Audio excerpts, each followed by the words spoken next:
ఓం శ్రీ గణేశాయ నమః. శ్రీ గురుభ్యో నమః. శ్రీమాత్రే నమః.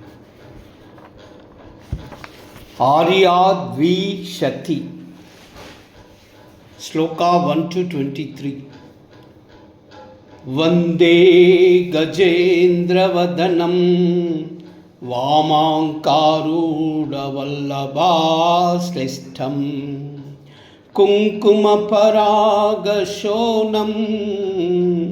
కువలయనీజారకోరకాపీఠం సజయతి సువర్ణశైలః సకలజగచ్చక్రసంఘటితమూర్తిః కాంచననికుంజవాటీ కందలదమరీ ప్రపంచ సంగీతః హరిహయ నైరుతమారుత హరిత మంత్వేష స్థితం తస్య వినుమః సానుత్రితయం విధి హరి గౌరీశ విష్టప్రాకారం మధ్యే పునర్మనోహర రత్నరుచిస్తబకరంజితదిగంతం ఉపరి శతయోజనముత్తుంగం శృంగం పుంగవముపాసే తత్ర చతుర్శతయోజన పరిణాహం దేవశిల్పినా రచితం నానాసాలమనోజ్ఞం నమామ్యహం నగర ఆదివిద్యాయాం నమామ్యహం నగర ఆదివిద్యాయాం ప్రథమం సహస్రపూర్వక షట్శతసంఖ్యాకయోజనం పరితః వలయాకృతస్వగాత్రం వరణం శరణం వ్రజామ్యహో రూపం తస్యోత్తరే సమీరణః యోజనదూరే తరంగితఛాయా ఘటయతు ముదం ద్వితీయో ఘంటాస్తనసార నిర్మితసాలః ఉభయోరంతరసీమా న్యుదమభ్రరంజితోదారం ఉపవనముపాస్మయే వయం మూరీకృతమంద మారుతస్యందం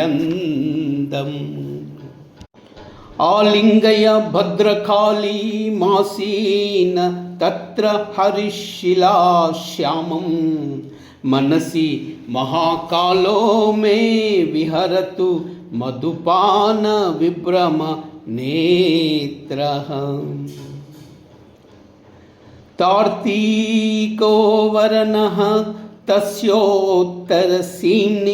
వాతయోజనతః తామ్రేణ రచితమూర్తి తనుతామాచంద్రతారకం భద్రం మధ్యే తయోచ్చమణిమయ పల్లవీ శాకప్రసూన పక్ష్మలితాం కల్పానకోకహవాటీం కలయే మకరంద పంకిలావాలం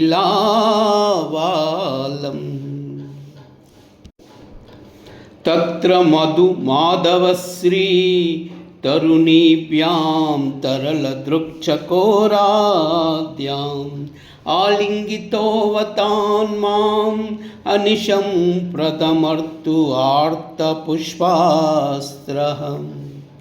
నమతః తదుత్తరభాగే నాకీపదోల్లంఘి శృంగసంగాతం సీసాకృతిం తురీయం శీతకిరణాలోక నిర్మలం సాలం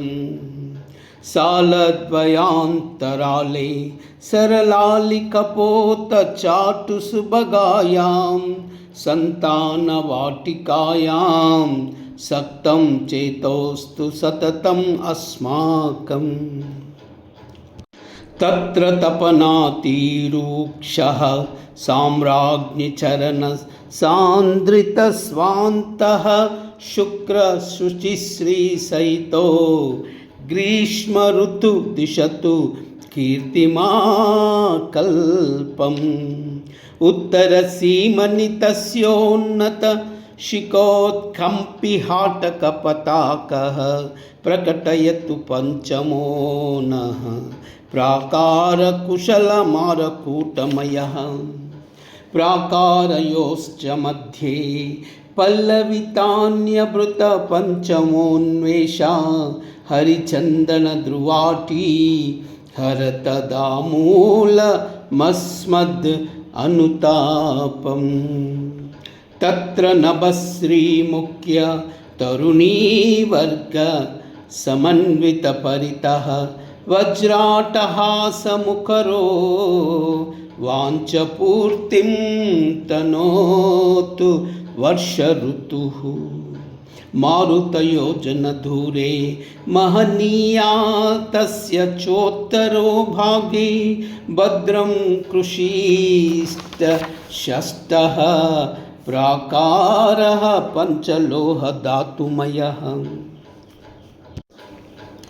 अनयोर्मध्ये सन्ततमङ्कुरदिव्यकुसुमगन्धायां मन्दारवाटिकायां मानसमङ्गीकरोतु मे विहृतिम्।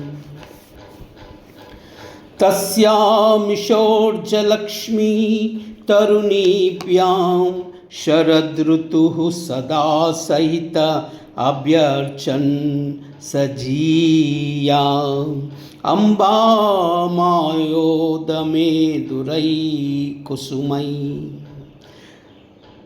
त्वसर्षि संख्ययोजनधूरे देदीप्यमानशृङ्गौगः कलदौतकलितमूर्ति कल्याणं दिशतु सप्तमसालः। मध्ये तयोर्मरुत्पद लङ्घित विटपाग्रविरुतकलकण्ठा श्रीपारिजातवाटी श्रियम् अनिशं दिशतु शीतलोद्देश। तस्यामतिप्रियाभ्यां सह खेलन् सह सहस्य लक्ष्मीभ्यां सामन्तो जशकेतो हेमन्तो भवतु हेमवृद्ध्यै नः। ॐ कायैलाह्री असकहलाह्री सकलाह्री कायैलाह्री असकहलाह्री सकलाह्री